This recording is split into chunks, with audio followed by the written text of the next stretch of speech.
Yes, hello dear friends. So continuing to our topic of population interactions, in the previous video I have detailed discussed about the types of population interaction, that is positive and negative. Okay, so definition and all this I have given in previous video. You can go and check it out in my shorts. So now next today's topic is mutualism. So positive type of interaction having both the species getting benefited.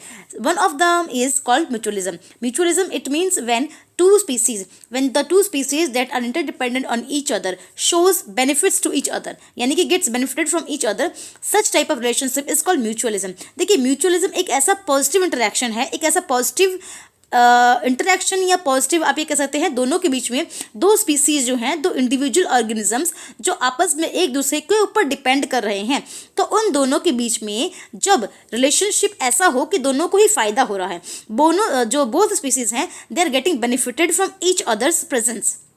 Okay, so this type of condition is called mutualism. Now mutualism can be of two types, obligate and facultative.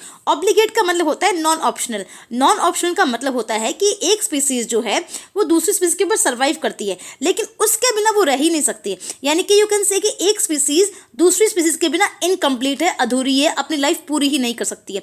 उसको life time दूसरी species का interdependence चाहिए, और पहली वाली को दूसरी का चाहिए, दूसरी वाली को पहली का चाहिए. हमेशा हमेशा के लिए इंटरडिपेंडेंस चाहिए, लाइफ टाइम का साथ होता है इनका.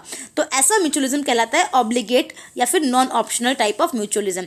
ठीक है. दूसरा देखिए फैकल्टेटिव. फैकल्टेटिव यानी कि ऑप्शनल. ऑप्शनल यानी कि आप ये कह सकते हो कि जब कंडीशंस अकॉर्डिंगली होंगी तो ये रिलेशनशिप बना भी सकती हैं और नहीं बना सकती, यानी कि रिक्वायरमेंट के अकॉर्डिंग इनकी डिपेंडेंसी और नीड होती है किसी और के ऊपर, और नहीं रिक्वायरमेंट हो तो नहीं भी होती है, चलेगा. बिना उसके अदर स्पीसीज के बिना भी वो डिपेंड कर सकते हैं, रह सकते हैं किसी और साधन के थ्रू, बट ऑब्लिगेट में कोई और ऑप्शन नहीं है उनके पास, वो उनके थ्रू ही रहते हैं. ठीक है. तो चलिए म्यूचुअलिज्म मैंने आपको बता दिया कि दोनों स्पीसीज जब इंटरेक्शन करेंगी और दोनों को फायदा होगा, such is called mutualism. Obligate में पहला एग्जाम्पल है लाइकेन.